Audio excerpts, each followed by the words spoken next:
Hi, welcome to Clutter Bravado.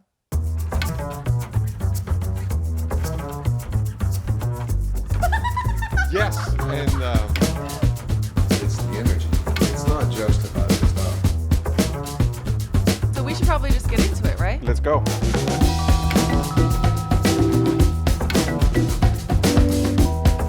Good afternoon. Bonjour. How are you? I'm very well. Yeah? Yeah. How was your weekend? I didn't do anything. No. Well, not true. Saturday, actually, you were here. We had a nice gathering of We designers, did. Yeah. friends, and it was really fun to listen to that conversation. A lot of ideas exchanged.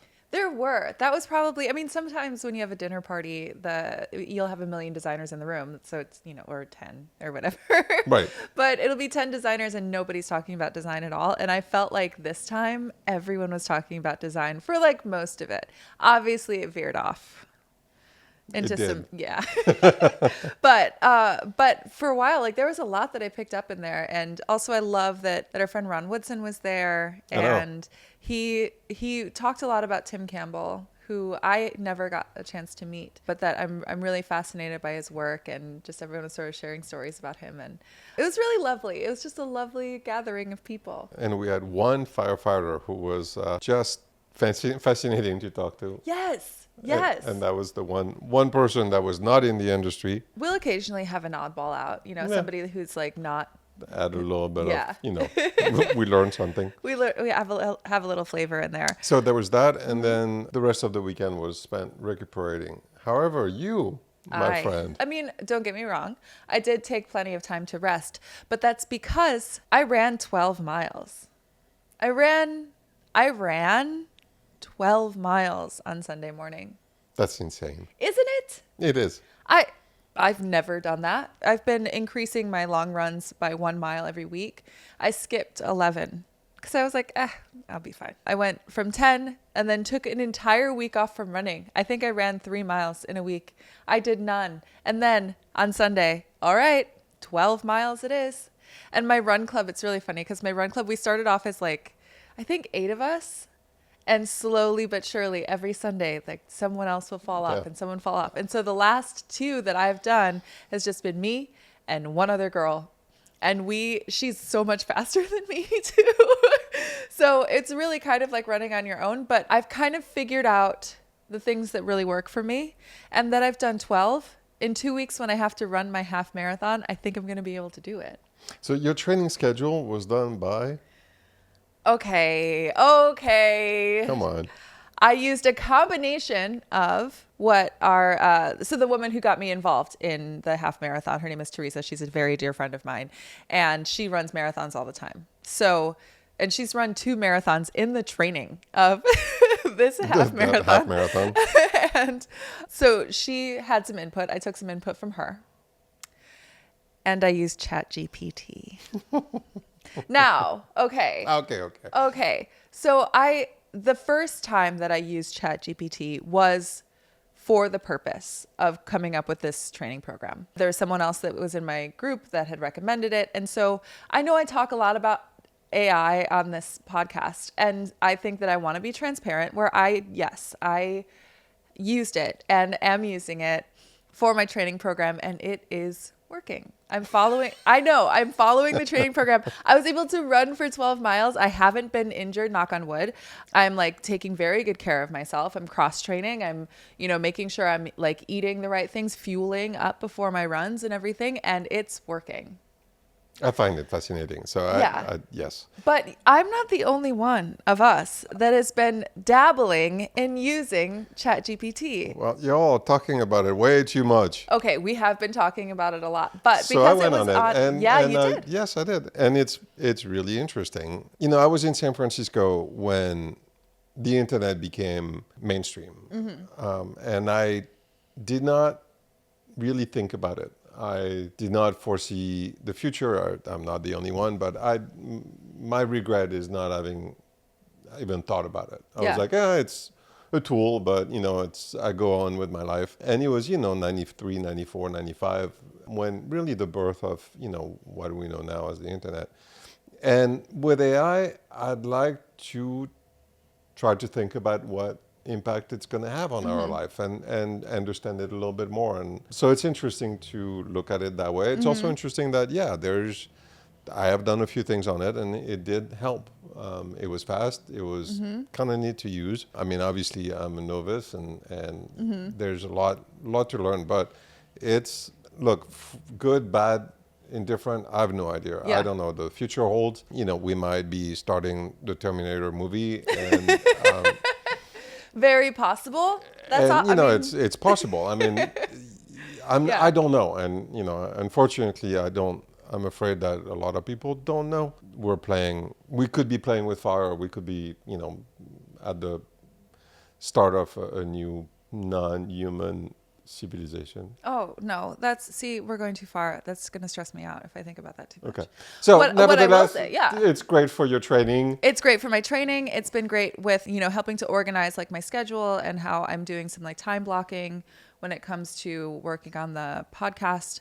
Because if you're listening to this, you're listening to work that I've put in on this. Obviously, the two of us are co-hosting. So it's not just me, but it is a lot of work that I'm doing. So it's a lot of stuff behind the scenes, all of our thumbnails and descriptions and the schedule of the rollout for every episode and all of our Instagram posts and all of our posts on various social media platforms. I'm also posting it on my TikTok. And then we're also doing some writing for, we're going to be launching the Substack really soon. And with all of that work that's on my plate, and that's only one facet of what I'm doing every day. Keep in mind, I have been going out on so many castings and auditions lately. So I'm running all over town. Exciting. I know, it's been really cool. I'm pumped about it. But so many castings and auditions. And so I have that. I also have actually it was really sweet. There was, I have a lash client. I only have a couple of them left because they're just people that I've been seeing for a really long time and I love them so much. One lash client that I still have, she insisted on listening to our last episode while I was doing her lashes. It was really cool. It was also interesting to hear my voice, over the Sonos speaker. Right. in her spa area. So anyway, all of that is to say that I'm doing a lot. And you and I had this conversation where how much of what we're doing can be delegated without losing the character and the real soul of what it is that we're working on. And some of the behind the scenes stuff when it comes to organizing and getting a game plan together, I have found that using ChatGPT is really helpful for that. So I will give it that. There are other areas that I won't touch, and that we also talked about during their dinner party, how some people have been using AI in very shady ways. And, right. And again, after our conversation that we had with Margaret, which was a fantastic episode still, I got to listen back to it again. Right. And I was really interested. She's so smart and brings a really fresh perspective to it. If you haven't listened to that episode yet, the episode that we released last week, is AI the future of art, with Margaret Murphy. I highly recommend that you check that out because it's really digging into what the future of this industry is, but many industries as well. I think it's going to touch everyone. Something that's really interesting too, which I won't go into too much detail, but there's a lot of conversation with SAG-AFTRA right now around AI and some of the new legislation that's been put through to help protect actors from having their likenesses used in AI, right, and then having that used without them getting compensated for it. So anyway, off on a little tangent there, but AI has been helpful for me lately. And so I have to give it that. And, so last week we had the interview with Margaret, and after that we went and watched The Price of Everything, a documentary on art, because it's true that conversation made me think about, what is art? Mm-hmm. Why is art so valuable? What makes an artwork valuable or not valuable? Because she has some good points.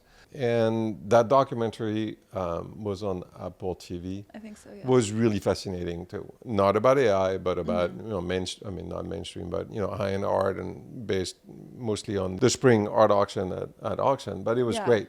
And it's true that the question, what is art, came back during that documentary. And so at least it makes us think about it a little bit. Yeah, I highly recommend if you're curious about this conversation or you're interested in art, if you haven't seen the documentary yet, The Price of Everything is a really great documentary. One of my favorite things about that documentary too is that it doesn't hit you over the head with the message it's trying to convey. Right. It shows a lot of different perspectives and it leaves you thinking, and I really appreciate that. I thought it was really well done. So, dabbling into it definitely makes you think a little bit and ponder. So, speaking of art, I do want to get into our guest for today. So, our guest today is Geddes Ulinskas, and when I first met him, he's very unassuming at first. Mm-hmm. He is brilliant.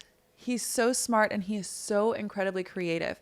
We've had architects on the show before, and architecture, I think it was you or someone that I spoke to, compared it to like going to school to be a doctor. You have the path, you know that this is what you want to do. You go to school for this amount of time, you stay in this industry. It's not usually something that people get to be, you get to be really creative in architecture, but it's also sometimes so catered to commercial output that it doesn't really get to be sort of a playful thing.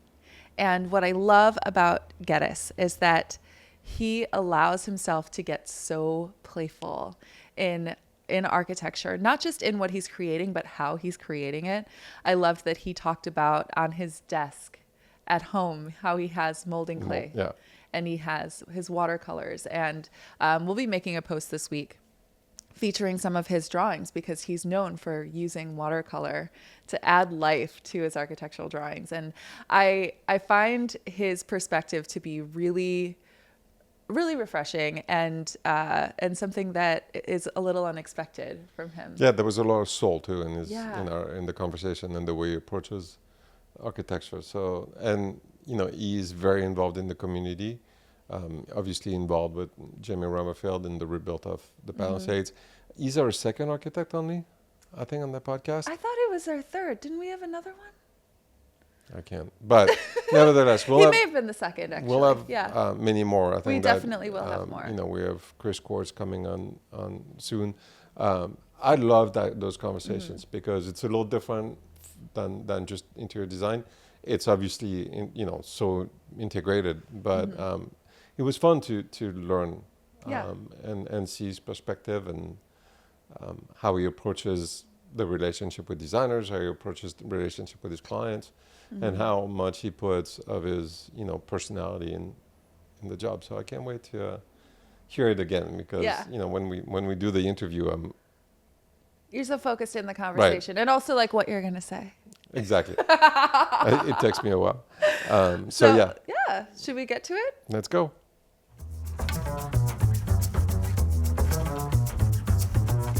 Welcome to Clutter Bravado. We are here today with architect Geddes Ulinskas. Hi. Hello, how are you guys? Really good. How are you doing? Very good. Did I pronounce your name correctly? Like a champ. Okay. Amazing. I'm so honored to be here. It's such a pleasure.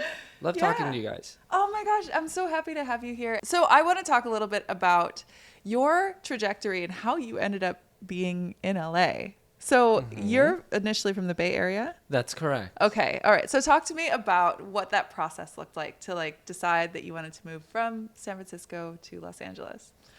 Well, partially, my clients decided for me. Okay. Yeah. Because you might hear a term sometimes when you talk to an architect or designer where they say a project has legs. Mm-hmm. Okay. Mm-hmm. So I was working with a client who I worked for in San Francisco, and they decided they wanted to do a large project in Bel Air. Oh, wow. And I had a great relationship with them, and even though I did not really have that much experience in LA, they said, you'll be fine. Mm-hmm. And I went down and I started a project in Bel Air with them.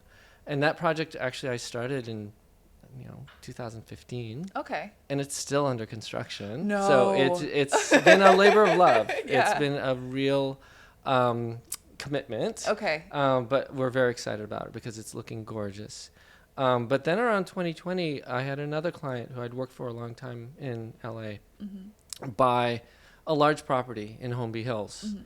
And then we were doing a large sort of, how shall I say, very storied estate in Holmby Hills. Okay. And at that point, I thought, okay, the universe is telling me something. It wants me to be in LA. Yeah. So since then, we have an office here, and we have full-time employees, and we've actually started picking up more clients and doing some of the fire rebuilds also to help people out. Okay. Yeah. Yeah. I definitely want to get to that. But first, what are the unique challenges coming from another city and then starting to work in Los Angeles? What are some obstacles that you've come up against? So from San Francisco, we have a lot of hillside ordinances because it's a very steep area. Yeah. But those hillside ordinances are more technical around seismic and structural. There's a couple rules you have to follow, but you're fine. Here it's another issue because the whole definition of hillside design has a lot to do with neighbors who are very sensitive and making sure that you are massing things properly and not driving hundreds of trucks full of dirt past their front door. So we've had to really kind of learn the ins and outs of that. And, and as an architect, you're partially a diplomat.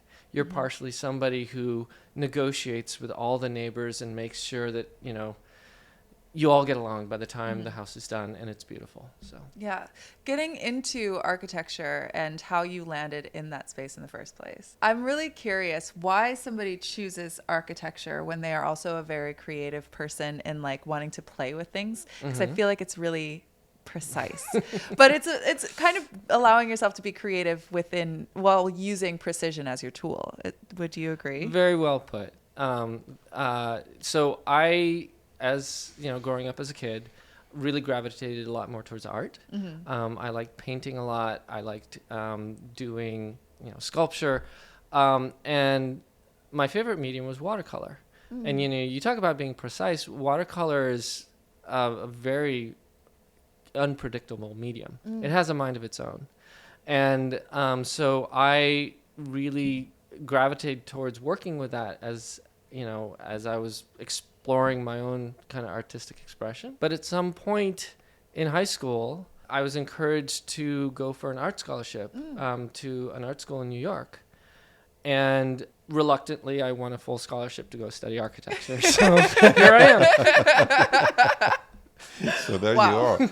So that's why that itch when you did that showcase house with that artistic thing. That was a itch you scratched. Huh? Exactly. So as an architect, I'm always trying to find ways to kind of be atypical. Okay. To kind of go back and recreate something and do something that really has that unpredictable nature, has sort of evolved and has had a mind of its own. And I've had a couple projects that have definitely had a mind of their own. Wow. So, yes. Wow. Okay, wait, give us an example of that. Well, again, you had mentioned the showcase installation we did in the Seacliff House.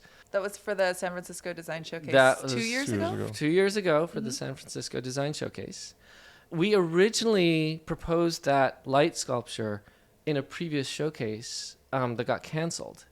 So that was only supposed to be in a small foyer, and it was only supposed to be like, 11 feet tall. And the showcase, I guess, organization loved it so much that when they were doing the new showcase house, they invited us back and said, "Can you do it in the stairway?" Oh. And I said, "Well, it's got to be like 13 feet taller." Than this. It turned into a monster. Wow. And they said, "Yeah, won't it be great?" So we decided to roll the dice and do it. We weren't sure we could do it, but somehow the engineering and with enough wood glue, we put it together, and it turned out beautiful. But it's one of those things where we conceived it as one thing, and it evolved into a wholly different thing. Yeah. So, in all fairness, we did that showcase house together. We didn't know that we had done that showcase house together. When I looked at the sculpture, somehow I loved it, but I thought it was a complete artist who had done that. Like, if you had asked me who did that, I would have been like, some crazy artist did the lighting, and which I think is what I probably said about it when I saw it. I was like, some crazy artist decided to do this huge, intricate light sculpture, I mean, it was complicated because every scene, but now it makes sense that it was the architect who is also a crazy artist. That's that right. makes sense. That's right. So, every now and then I hear people talking about different people in the design industry, and somebody always comes up that people are like, oh yeah, that guy's crazy. I want that. Okay, that's what I'm. You going want from. that title? Yeah, I want Okay. to be that guy. We just qualified you on This the is podcast. Geddes. He's crazy. That's right. That was fantastic. That's fantastic. So how do you apply that within your like redoing or remodeling or building? So that is a fantastic question, because I, as an architect, have to acknowledge that I am essentially providing a commercial service. I'm providing a design service that sort of works within the boundaries of a commercial endeavor, and a client has to be rewarded for all this hard work and money that they're putting in. And so, there are certain rules in design and real estate that you have to check certain boxes and stuff like that. So, but within that framework, we always try and find something that has that quality that is just incredibly unique and just really inspiring. And I've even managed to do that with developers of all people. Really? Yeah, Wow. that's shocking. Okay. But we did a house in San Francisco for a well-known developer where we actually convinced them to do, the beautiful cleft face stone veneer 20-foot wall at the entry. And we had a cast glass stairway that was suspended in air and steel. And we did all this stuff. Well, I don't know if that developer is in business anymore, but it was a great house. It was a great house.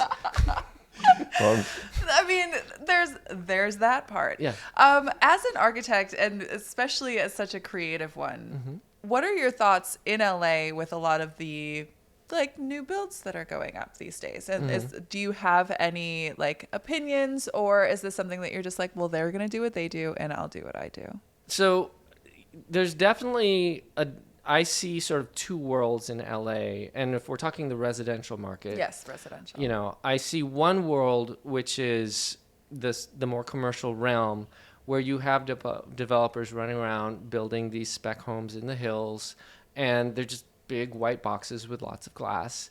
And then you have other, designers and artists and architects who are true artists who are just building these, gorgeous environments that are going to stand the test of time, Right. that are going to be cherished.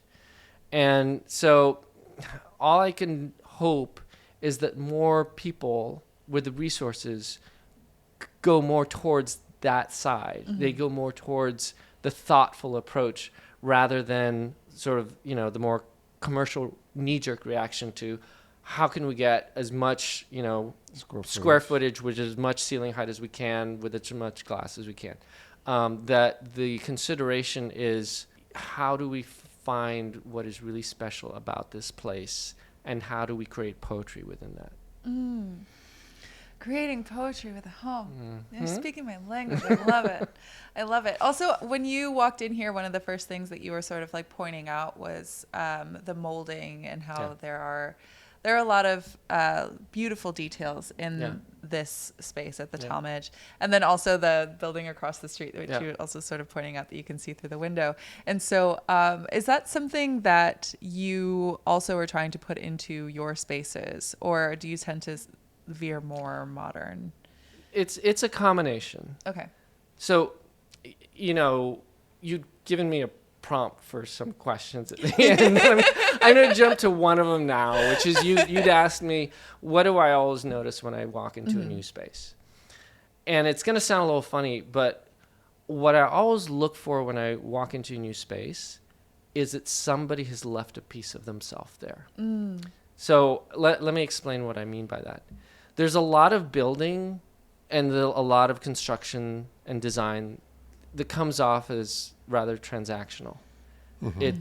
There's a requirement, somebody provides a service, somebody provides a product, you fulfill a contract, you walk away. And then there are other times where you walk in and you see that somebody has poured so much of themselves into something, and there's so much care, and there's so many decades of like craft and experience in what they've done, that they've actually left a part of themselves there. And so, you know, when I was walking into this beautiful space and I was mentioning how I'm just noticing these details before that I didn't see the first time, it's got that quality of somebody who has worked a lifetime to sort of be able to do something that beautiful, and they've cared tremendously and just left themselves here. And they've, you know, they left it on the table, basically. Yeah. And, you know, and you can tell when you've walked into a space and everybody's walked away and left nothing on the table. And you can tell when you see things and you see, you know, parts of our environment where people have left themselves there. And so that's what I tell people in my office, is that you really have to dig deep inside. And I know you're only holding the pencil, but in the end, you know, when people walk in and they experience that space that you've worked on, they will need to feel you there. You will have to have left yourself there. And to me, that's why we're all in this. Yeah. It's does it make it hard because you're, you know, comparatively to a builder or a designer or an artist, like you're a little bit removed from, you know, because you're drawing, Right. and, you know, is that? So you're correct. I mean, we're a couple degrees of separation away from the final thing that's Right. there. But how well you've drawn and detailed it, how well you expressed it, how well you know your shit. I don't know if you're allowed to say You can that. swear. You can swear. It's No, fine. yeah, you can Okay. say it. It all inspires the guys that are actually working with their hands. Like, I remember very early in my career when I was working in New York, I was doing a TI in a building in Manhattan, and I was put in charge of doing this entrance lobby. And I had come up with this sort of design of all these custom moldings. And the contractor had assigned a carpenter to come work with me. And this guy actually, he knew I was young. I was just out of school. He saw my drawing. He's like, okay, this is kind of cool. Let's work together. Let's do this. And he was really kind of helping me do this, Right. and he cared about it. And at one point, there was a fire alarm that was in the way of like one of the trim pieces that I had designed. And I was sitting there hemming and hawing it because I was getting hit with all sorts of change orders too, and it wasn't looking good. And I was really trying to avoid this.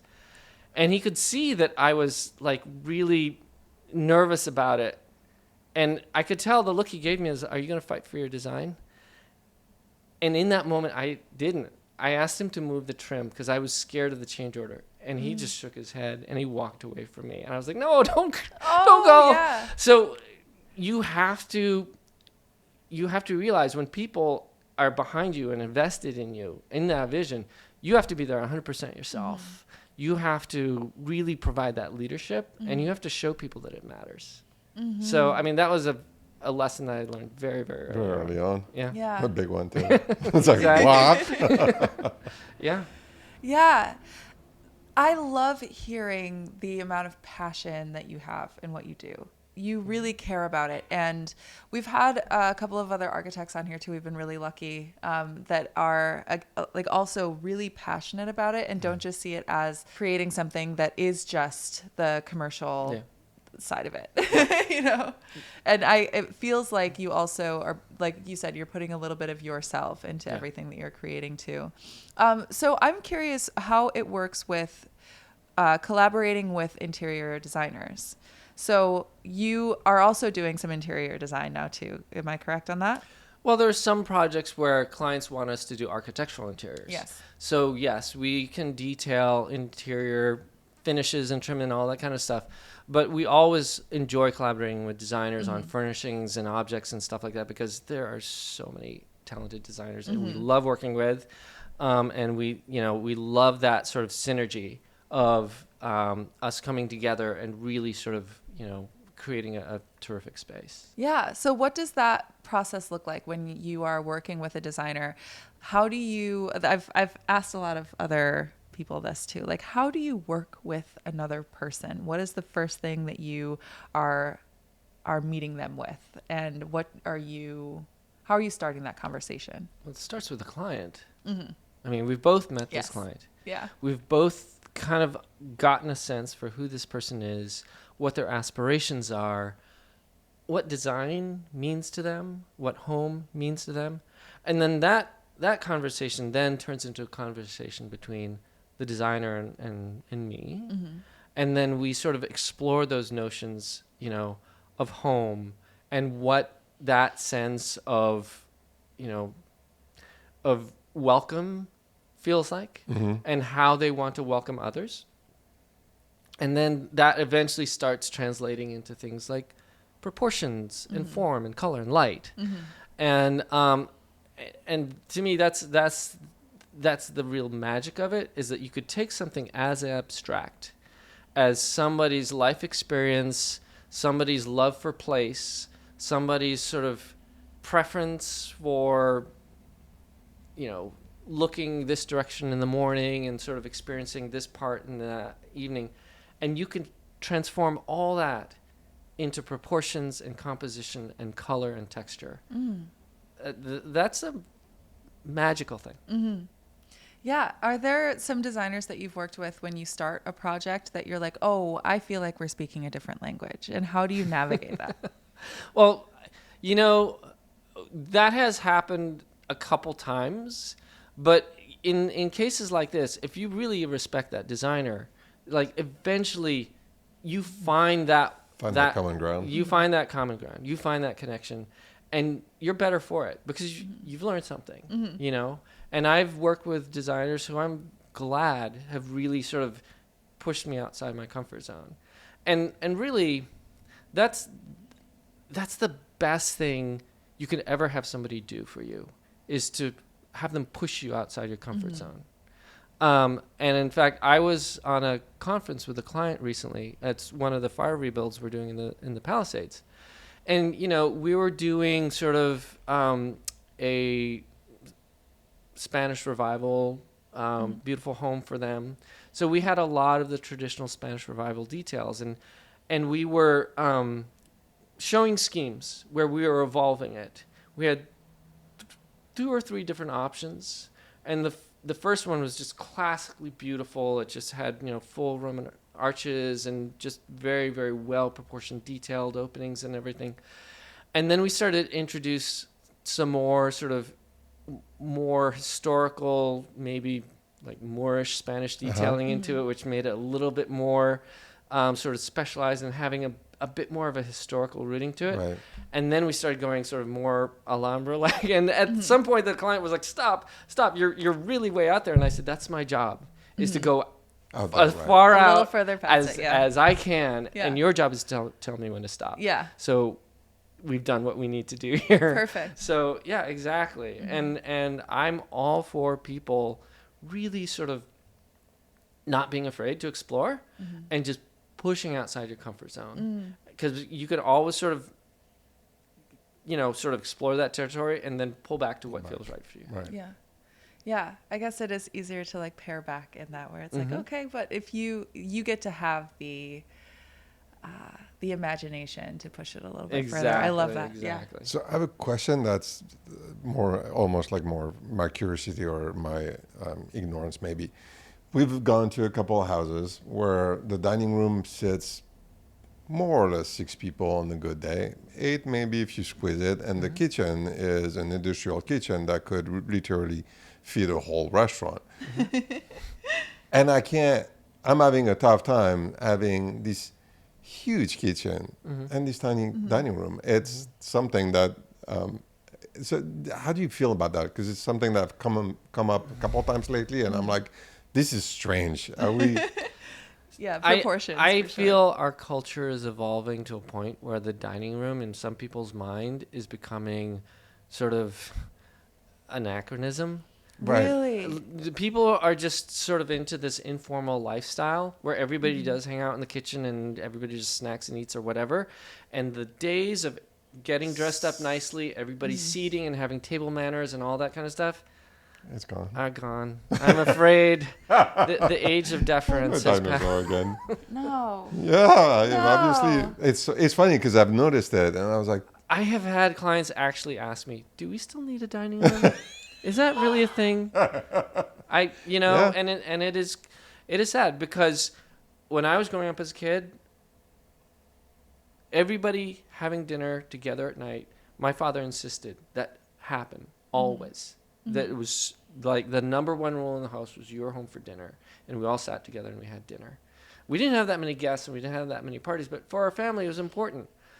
And it's scary that now it's acceptable to have all these busy schedules and kids are out at lacrosse practice and ballet or whatever, and they'll just grab something or they'll eat with friends, and families don't have dinner as much anymore. Yeah, no, it's interesting because it's one of my biggest pleasures having a dinner party with with friends and being sitting at the dinner table until 1 o'clock or I mean, and I feel like the exchange is so important and vibrant, and then I do it out of a tiny kitchen here, and I saw kitchens that I was like, wow, this is incredible, and then the dining room is like, Yeah.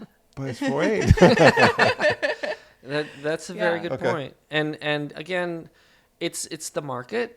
People want to be able to create these homes that have these sort of expensive looking huge kitchens, and it goes back to, as a person who creates spaces, you have to sort of push for how you feel life should be lived in those spaces and how those spaces should be used.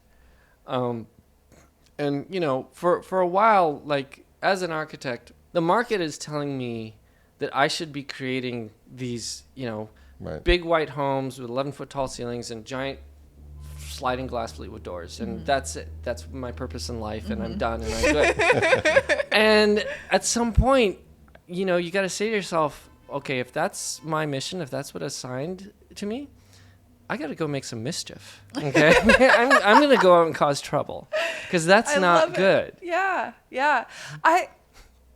In the same way that you pay attention to the size of the dining room, I pay attention to the lack of doors. I feel like there's so many homes now that are so open, but it doesn't feel like there's any more connection within the home, that it feels like people are sort of on opposite corners of this big open space. And even though there are spaces that are intended for entertaining, not a lot of people are entertaining like they once did. And what are some other changes that you've noticed over time throughout your career in what people are looking for in a home and the way that we flow through the home? Well, I mean, I've seen some good trends. Some of the good trends I've seen is I've been asked to design kids' rooms much smaller now, so they can't fit a desk and a computer.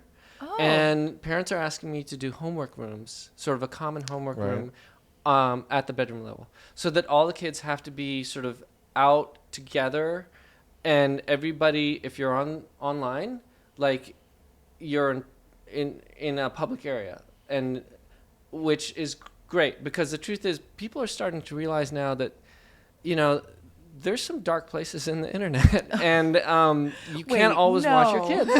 So I've seen parenting where people are feeling more responsible for that, and they want to see sort of the family more together. At least maybe they don't all eat dinner together, but the idea is get them out of the rooms and let's at least be together when we're doing our homework and stuff like that. I've seen the dad have his office actually more open so the kids can kind of see what he's doing, and kind of he can be more of a mentor to them. Because if you always have your door closed and your kids never know what it is you do, or what your function is and how you perform in the society, it's not a great service to them. It's much better for them to be able to sort of hear what you're involved in and hear what you create and hear what you contribute. So I've seen also parents have been asking me to sort of make the office open so that the kids can experience more of that. And I used to do that a lot when I would bring work home. I would sketch on the table with my kids, and my son would be drawing castles and all these knights invading, and I'd be drawing castles for people. So yes. I love that, actually. And the idea of opening up spaces that were once so closed off and then allowing privacy like closing off spaces that, you know, were once a lot bigger. Yeah. I really like that. Yeah. So yes, there are some of these negative trends where we are seeing things like more formal living going away, but along with the informal living and the more openness, I'm seeing families trying to connect more. That's interesting. It is Yeah. encouraging. I think that we've talked about it a little bit. Like I feel like we should have, meditation rooms. That was one of our dreams, is to have a client that says, "Hey, I want a meditation room." I'd be like, "Yes." Actually, For the family. I've done a couple prayer rooms. Oh, I love that. For Yeah. mainly Indian clients. Yeah. Oh yeah. So I've done 2 prayer rooms. One of them, the client actually asked me to design like this little stone temple, and I was very excited about it. But she was going to have it carved in India and shipped over. But then we did the calcs for it, and on the 3rd floor of this house, it didn't calc No out. way, So yeah. we ended up painting a temple and a mural, and it was paint. And then the other prayer room was very, very simple. The client said, really, all I need is a window and a door. And I'm like, can't we do anything else? Something Exactly, fun. yes.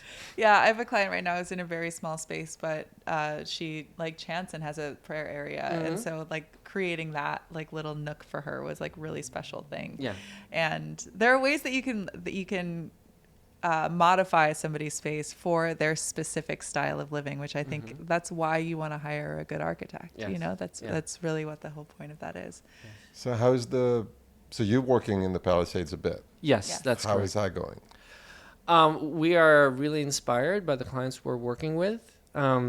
As frustrating as it is, I mean, none of them ever wanted to have to work with me right now, Yeah. but they're very enthusiastic about the design that's coming along. They very much really are looking forward to rebuilding, and they're enjoying the process, which I couldn't hope for more, you know.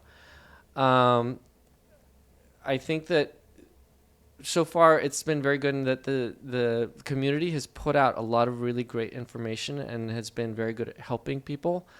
And the way how the Palisades itself has organized, like each block has had a block captain, and the block captain has sort of kind of distributed information to all the different residents on their block and helped them sort of compare, permit process. Okay, well, this person's going through this, and they hold regular meetings and stuff.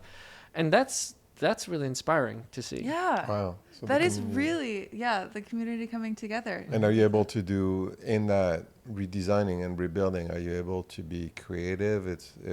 Do you see like creativity, or do you see? So we are able to be creative or with a caveat that we have to try and have it not burn down again. Right. So things like having anything growing near the house are kind of a thing of the past. Right. And those elements of where landscape used to tie into homes, where you would have, beautiful trellises and arbors over openings and stuff, and you'd have, gardens, very, very intimate part of the home. That, unfortunately, is a thing of the past. Really? Yeah, now it's all these zones where you have to keep certain, like nothing within 5 feet, period, like gravel. And then everything within like 15 feet of the house has to be very, very like non-dry, like succulents and stuff like that. And then beyond that, there are different zones where you can start having, other types of planting. So it is very limiting. And so you just have to find a way to make the home still have that feeling of connection to landscape and connection to, to the outside without really being connected. Any new materials that have come up on the market that? So there are interesting systems that have come out now that use sort of panels that get plastered over, and they connect in like they have these structural connections, and so we're interested in using that panel system on one of our projects. Again, the codes are all written for the typical, wood frame construction. Right. Yeah. Right. So any kind of new system that is structural has to go through a bunch of hoops, and there's a lot more maneuvering that needs to be done. Like recently we were doing a rammed earth house, and people have been doing rammed earth homes for the last 80 years or whatever. And it's still hard to do a rammed earth house. Like, you still have to essentially do a steel structure that is kind of independently supporting, and then you just pack the rammed earth around it, and it just hangs off the steel. Like, there is a way that you can do the mix in such a way that it's considered lean concrete, but just getting the authorities to really kind of go along with it and feel okay, and it's just so hard. Yeah. So that's the challenge to new materials, is because, you know, our whole system of kind of testing and calculating and approving structures is just all set up on the way we do things. And frankly, we're all lazy. You know, we're a lazy bunch of humans, and we don't want to really think outside the box. Got it. Yeah. And how many projects do you have in the Palisades right now? So right now we have 3 projects in the Palisades, and then we have probably about another 3 that are probably going to come online in the next 6 months or so. So yeah. That's amazing. So, and you've also been a pretty integral part of the overall rebuild and the planning and. So there have been 2 efforts that I've contributed to. One is a group of architects have done a project called Case Study 2.0, where they've all donated their time to create designs that are giving sort of prototypes to people who've lost their homes to really be able to look and see, and they've all been vetted and approved by the planning department and building. So it's a fairly easy, you know, jump to go from, oh, I like this, to getting your permit and getting rolling. Nice. So we've been part of that program. The second program we've been involved in is sponsored by the Design Leadership Network. Okay. And they've done, it's more of a historical approach where they've looked at the sort of pattern language of architecture that people really love in the Palisades, those historical styles. Right. Everything from like the colonial revivals to the Spanish revivals to the mid-century moderns and the shingle style, so I can go on and on. These are styles that uniquely involved in Southern California and had their own kind of Southern California take.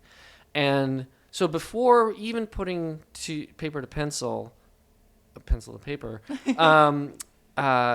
Jamie Romerfeld, who you guys know, Yes. who we all love a lot, locked a whole bunch of us up in the studio for 2 days and said, you guys need to really do some homework. You need to educate yourselves and really understand what is beautiful about these historical styles, what makes them proportionally, you know, click, and how these things are properly put together so that we could create a guideline. And what it is it's sort of a manual for people in the Palisades who are building that maybe they can't afford an architect or a designer, but they can have this book that sort of gives them shortcuts to, okay, if you really have your heart set on doing sort of a beautiful, you know, historical Palisades style, and you don't think you can really rely on your contractor to pull it off, here's a really wonderful guide. Yeah. And you can show it to your contractor and say, hey, you know what?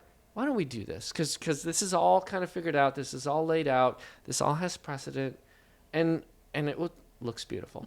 And so Jamie's worked really hard and really sort of organized our group. And I think people are very, very excited about it. Yeah. I mean, I'm very excited about that too. I've been sort of following the work that she's been doing on that. And I'm very excited. The book hasn't come out yet. Okay. Because when that does. So, yeah. I need to get my hands on it. She's giving us our deadlines and she's giving us our homeworks. In fact, I just got an email from her as I was coming up the elevator. So Okay, good. I need to get to work after this. Yeah. Perfect. So, well, speaking of, we all need to get back to work today, I think. So I'm going to wrap up with our 3 questions. So you already got one of them out of the way. So let me ask the last 2. So first, what is the messiest place in your home?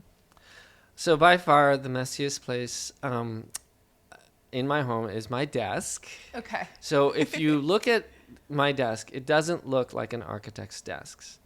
Yes, there's maybe a computer on it, but then there are like clay, and there's wood carving tools, and there's watercolors, and there's gouache, and there's, like all sorts of different things for making stuff. Yeah. And it is a absolute disaster. But, on any given day, I don't know. I'm kind of messed up this way. I need to sort of grab things, and I need to push and pull material, and I need to form things, and I need to sculpt and carve, and I need to do a wash here or there. So it's like this frenetic mess of just, stuff that eventually a couple weeks later something pops out the other end that, it's kind of cool. That's so cool. Wow. That's so cool. I want to get clay for my desk. I like having things to play with. Yeah. But, that's really neat. I really like that. Okay. So, yes, it's messy, but it's the coolest kind of mess. I'll allow it. And so you already answered what is the first thing that you notice when you walk into a room. Yes. So my third question for you is, what is your favorite space either that you've created or in your own home? So the favorite space that I have created is the entry area in the synagogue that I helped design in San Francisco. Wow. And the synagogue is one of the oldest synagogues in San Francisco. It's the Congregation Heverthalim. And it's this entry area that is just bathed in light, and one of the walls is Jerusalem limestone. And it was very important for them to use Jerusalem limestone there because it linked to the original wall of the temple in Jerusalem. And I'm not Jewish, but I went to a lot of the lectures that the rabbi gave on, the temple in Jerusalem and how important it is. And I remember once he showed a slide of, Jewish people weeping, and they do call it the Wailing Wall, about the loss of that temple, the destruction of that temple. And I realized that for them, it wasn't some abstract historical event like the signing of the Magna Carta or, the Columbus crossing the ocean. For most of them, the destruction of that temple was a personal loss in their life, like a deep personal loss, like family member who died or something like that. And that struck me as really profound. And when I walked into that entry one day, I realized that for most of my career, I've been designing spaces for people to celebrate what they have. And here it was, I've designed this space to commemorate what these people have lost. Wow. And for me, that was a very powerful moment. Wow. Wow.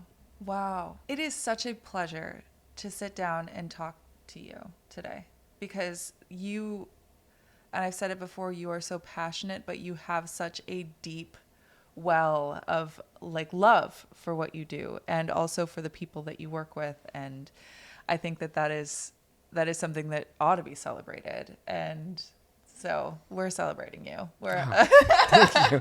You're incredible. Thank you very much. And I'm excited to see what you have coming up. Speaking of, do you have anything that's coming up around the corner that we should know about, or any projects that you have happening? I'm hoping that project I started in 2015. I'm hoping I can tell you that will be done soon. So yeah. Perfect. Yes. Well, thank you again so much. We have lunch for you today. Oh, excellent. Yeah, very Excellent. excited.